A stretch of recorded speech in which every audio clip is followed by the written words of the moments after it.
मी वेचिले फुलांना काटे ख्रिस्ता मिळाले. पुढच्या टॉपिककडे यावेळेस आपण जाणार आहोत की I am no longer under a curse. मी कुठल्याही शापाखाली आता नाही. पण नक्की हे कुठल्या शापाबद्दल बोलत आहे? आपण सर्वांनी मिळून जर उत्पत्ती ह्याचा 3रा अध्याय काढला, सर्वजण इच्छुक आहेत? आपण अजून जाऊ शकतो वचनामध्ये? ठीक आहे.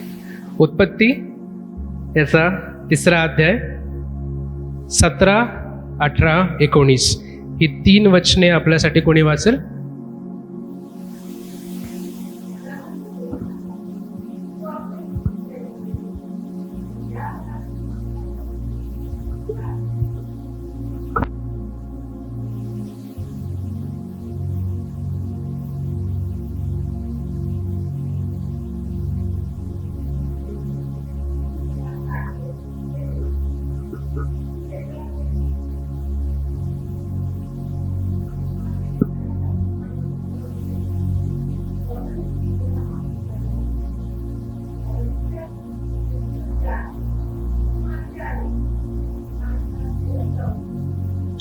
देवाची स्तुती असो.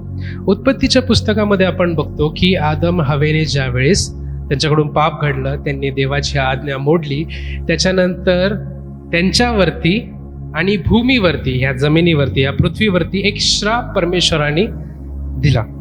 तो श्राप म्हणजे काय की ज्यावेळेस परमेश्वराने आदमाला सांगितलं होतं की तू झाडाचं फळ खाऊ नकोस, पण ते न पाळल्यामुळे आपण जर बघितलं की 17, 18 वचनामध्ये जसं लिहिलं आहे की तू आयुष्यभर कष्ट करून तिचा उपज खाशील, ती तुला काटे व कुसळी देईल, तू शेतातले पीक खाशील, तू आपल्या निढळाच्या घामाने भाकर मिळवून खाशील. 2 टाईपच्या गोष्टी आपण बघतो. एक, पृथ्वी काटे देत आहे, आणि दुसरं, आदमाचा घाम गाळून आता त्याला भाकर खाण्याची गरज आहे. प्रभू येशू ख्रिस्ताला ज्यावेळेस क्रूसावरती चढवण्यात आलं, त्यावेळेस एक काट्यांचा मुकुट जो आपण इथं बघू शकतो, एक काट्याचा मुकुट त्याच्या डोक्यामध्ये घातला. ते काय होता माहिती का? तो हा श्राप होता. जे काटे पृथ्वीने उत्पन्न केले होते, ते काटे आता त्या प्रभू येशू ख्रिस्ताच्या डोक्यावरती ठेवलेत. तो श्राप आता समाप्त झाला आहे. ज्यावेळेस आपण बघतो प्रभू येशू ख्रिस्त आदल्या रात्री गेत्सेमनीच्या बागेमध्ये प्रार्थना करत होता, आणि प्रार्थना करत असताना काय झालं? तो प्रार्थना करत असताना घाम रक्तासारखा त्या भूमीमध्ये पडला, आणि भूमीवरती जो श्राप होता तो देखील आता नाहीसा करण्यात आलेला आहे. ह्या गोष्टी आपण बऱ्याच वेळेस वाचल्या असतील, बऱ्याच वेळेस आपण हे ऐकलं असेल, पण हे किती महान कृत्य आहे. कारण की आता तुम्हाला समजतंय की आता तुम्ही कुठल्याही श्रापामध्ये नाही आहात. आपल्याला असं वाटत होतं की का त्या आदमानी पाप केलं, त्याच्यामुळं आम्हाला आता सताव करावा लागत आहे, आम्हाला एवढा त्रास होत आहे. आता तो त्रास परमेश्वराने कधीच काढून घेतलाय. कष्ट आपल्याला प्रत्येक जणाला करावे लागतात, पण घाम गाळून कष्ट करणे हे परमेश्वराने आपल्यासाठी काढून घेतलेलं आहे. हे वचन सांगत आहे. आणि मी हे वचनातून कुठून सांगत आहे? गलतीकरस पत्र 3रा अध्याय 13 आणि 14 मी तुमच्यासाठी वाचत आहे. गलतीकरस पत्र 3रा अध्याय 13 आणि 14. आपल्याबद्दल ख्रिस्त शाप झाला, आणि त्याने आपल्याला नियमशास्त्राच्या शापापासून खंडणी भरून सोडवले. जो कोणी झाडावर टांगलेला आहे तो शापित आहे, असा शास्त्रलेख आहे. यात उद्देश हा की अब्रामाला दिलेला आशीर्वाद ख्रिस्त येशूमध्ये परराष्ट्रीयांना मिळावा, म्हणजे आपल्याला विश्वासाच्या द्वारे आत्म्याविषयीचे अभिवचन मिळावे. Christ has redeemed us from the curse of the law. नियमशास्त्राच्या श्रापापासून परमेश्वराने आपल्याला मुक्त केला आहे. आता नियमशास्त्राचा श्राप कोणता? Let's go. ड्यूट्रोनॉमी, गणना आपण जर 28 काढलं, आता हे मी वाचणार नाहीये, अनुवाद 28. अनुवाद जर आपण ह्याचा 28वा अध्याय काढला, तुम्ही प्रत्येक जण आपल्या बायबलमध्ये हे ओपन करा. अनुवाद 28 मध्ये परमेश्वरांनी सांगितलं होतं की जर तुम्ही माझ्या आज्ञा पाळल्यात तर एका टाईपचे आशीर्वाद तुम्हाला मिळतील, आणि जर तुम्ही माझ्या आज्ञा मोडल्या तर तुम्हाला काही श्राप मिळतील. आता ते श्राप तुमच्या बायबलमध्ये तुम्ही प्रत्येक जण वाचा, मोठ्याने वाचू नका, तुम्ही आपापल्या मनामध्ये वाचा की किती भयंकर गोष्टीपासून परमेश्वराने आपल्याला मोकळं केलंय हे तुम्ही बघू शकता. त्याच्यामध्ये कुठलं पण एखादं 28व्या अध्यायातलं तुम्ही कुठलं पण एखादं वचन जरी वाचलं तरी इतकी भयानक शिक्षा तिथं परमेश्वराने दाखवली आहे. तो श्राप आता तुमच्यावर आणि माझ्यावर नाही आहे. ह्याच्यामध्ये आपण देवाचे किती धन्यवाद केले पाहिजे. जो श्राप आपल्यावरती होता तो आता आपल्यावरती नाहीये. जो भूमीचा श्राप होता तो भूमीवरती नाही आहे. जो श्राप आपल्याला काट्यांचा होता तो काट्यांचा श्राप आता आपल्यावरती नाही आहे. सो ज्यावेळेस प्रभू येशू ख्रिस्ताने तो काट्यांचा मुकुट घेतला,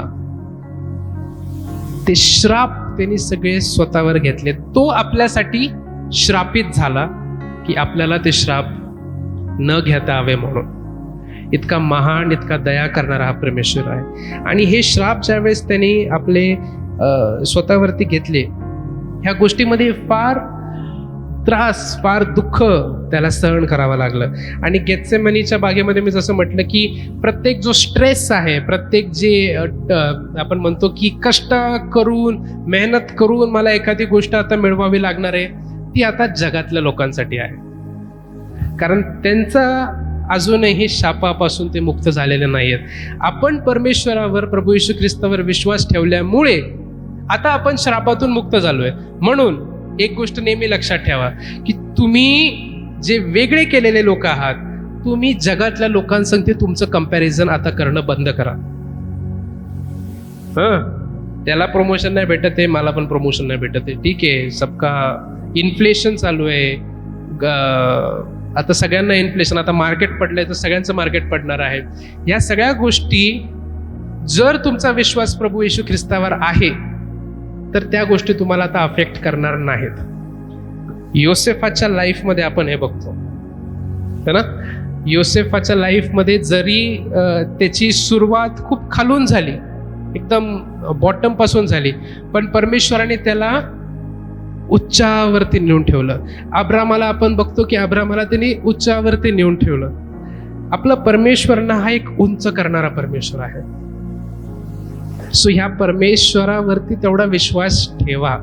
बायबलचा परमेश्वर आणि आजचा परमेश्वर हे दोन वेगवेगळे परमेश्वर नाही आहेत. का आपल्याला असं वाटतं की ज्या गोष्टी मोशे संगती झाल्या, ज्या गोष्टी एलिया संगती झाल्या, ज्या गोष्टी शमवेला संगती झाल्या, ज्या गोष्टी बायबलच्या प्रत्येक माणसा संगती झाल्या, ते आपल्या संगती होणार नाही, ते आपल्यासाठी नाही आहे. आज आपलं लाईफ आणि ह्याचं लाईफ वेगवेगळं जर दिसत असेल ना, कुठेतरी आपण रस्ता आपला चुकलाय. We have not reached our destination. Google मॅप्समध्ये आपण मॅप्स लावतो ना गाडी चालवताना, एखादा रस्ता चुकला, पोचायचा असतं एकीकडे पोचून जातो. आपण जर आपला रस्ता हा आहे हे वचनावरती जर तुम्ही चालत असताल तर ते वचनाच्याच पत्त्यावरती तुम्ही पोचणार आहात. तुमचं आयुष्य देखील तसंच दिसणार आहे. वी सर्व सुपरनॅचरल गॉड. मला ही गोष्ट लहानपणापासून फार एक्साइट करते की कसं मोशेने ते पाणी दुभागलं असेल, कसं दानियल ते सिंहाच्या गुहेमध्ये. मी पण विचार करायचो लहानपणी, मी जर कधी सिंहाच्या गुहेत पडलो तर माझ्यामध्ये पण तेवढा विश्वास आहे की मला एखादा सिंह काहीच करू शकणार नाही. का करेल? जर त्याने दानियेलाला काय होऊ दिलं नाही, चुकून जर मी पडलो एखाद्या सिंहाच्या गुहेत तर माझा बाप मला का नाही वाचवणार? हा विश्वास वचनावरती आज आपला आहे का? आणि एका ठिकाणी एक वचन आहे, प्रभू येशू ख्रिस्त म्हणतो की मी पुन्हा येईल त्यावेळेस मला या जगामध्ये विश्वास सापडेल का नाही. हे खूप घाबरून देणारं असं वचन आहे. कारण प्रभू येशू ख्रिस्त स्वतः म्हणतोय की मी ज्यावेळेस पुन्हा येईल हे जगातल्या लोकांमध्ये थोडा तरी विश्वास असेल का नाही, थोडा तरी किंचित, की ज्या बायबलमध्ये घडलेल्या गोष्टी आहेत, जे वचन सांगतं त्याच्यावर माझा 100% विश्वास आहे. आता इथं आपण वचन काय वाचलं? अब्राहमाचे आशीर्वाद आता कोणावर आहेत? तुमच्यावरती आणि माझ्यावरती आहेत. किती जणांचा खरंच विश्वास आहे की अब्राहमाचा आशीर्वाद आपल्यावरती आहे? जर अब्राहमाचा आशीर्वाद आपल्यावरती आहे तर अब्राहमासारखं वाढणार का नाही आपण? नाही नाही नाही, वाढ वगैरे बद्दल बोलायचं नाही आपण. नाही, हा परमेश्वर वाढ करणारा परमेश्वर आहे. आमेन. सो ह्या परमेश्वराची ज्याची आपण सेवा करतो, या परमेश्वरासमोर ज्यावेळेस आपण जातो, ह्याने आपल्याला किती गोष्टी, मी तुम्हाला जसं एक एक टॉपिक सांगत आहे ना, आपण फक्त म्हणतो की त्याने आपली पापापासून सुटका केलेली आहे, सार्वकालिक जीवन दिलं आहे, पण मागील 1-1.5 तासामध्ये आपण पाहिले की किती साऱ्या गोष्टी परमेश्वराने ज्या आपल्यासाठी केलेल्या आहेत, ज्याची आपल्याला अजूनही जाणीव पूर्णपणे नव्हती. ही त्यातली एक गोष्ट आहे की आता तुम्ही कुठल्याही श्रापाखाली नाही आहात. आता हे जे तुम्हाला मी अनुवाद 28 वाचायला लावलं, त्याच्यामध्येच पुढच्या पानावरती, आय थिंक पुढच्या अध्यायामध्ये सर्व आशीर्वाद देखील लिहिलेले आहेत की कोणते कोणते आशीर्वादामध्ये आता तुम्ही प्रभू येशू ख्रिस्तामुळे आता त्याच्यामध्ये तुम्ही चालणार आहात. ते सर्व आशीर्वाद तुमच्यासाठी आहेत. आता ते आशीर्वाद कसे मिळतात तुम्हाला? वचन काय सांगतं? परमेश्वराचं प्रत्येक वचन हे हो आणि आमेन हे बोलून तुमच्या आयुष्यामध्ये ग्रहण होतो. सो इफ परमेश्वराचं वचन सांगतं की तुला कुठलीही इजा होणार नाही, तुम्ही काय बोलता त्याच्यावरती? होऊ शकते, काळजी तर घेतली पाहिजे ना, होऊ शकते ना इजा. परमेश्वराचं जर वचन सांगतं तुम्हाला कुठलीही इजा होणार नाही, तर तुम्ही बोलणार हो आमेन, मला कुठलीही इजा होणार नाही. हा आहे विश्वास, परमेश्वराच्या वचनावरती विश्वास. परमेश्वराने बोललंय ना, जा त्याच्याकडे. तू बोललास परमेश्वरा, आता मी हे पकडून ठेवलंय, मला जोपर्यंत तू हे देत नाहीस तोपर्यंत मी विश्वासामध्ये आहे. म्हणून अब्राहमाबद्दल लिहिलंय की तो आपला विश्वासाचा पिता आहे. त्याला जसं परमेश्वराने वचन दिलं होतं की मी तुझ्याद्वारे एक संतान देईल आणि ती संतान जगामध्ये पसरेल, जो त्याला ती किती 15-20 वर्ष त्याला ते दिसत नव्हतं होताना, पण तो धरून ठेवलं की परमेश्वरा तू मला बोललायस, तू मला देणार आहेस. येस, आमेन, राईट. म्हणून बऱ्याच वेळेस मी म्हणतो की आपल्याला आपलं मुख उघडण्याची गरज आहे. काही जणांचं मुख अजूनही बंद आहे, त्याच्यामुळे ते लोक आमेन बोलायला पण नको बोलतो. आमेन म्हणजे काय? की परमेश्वर आहे, ही जी गोष्ट आहे ही माझ्या आयुष्यामध्ये पण होऊ दे. आमेन. Thank you so much.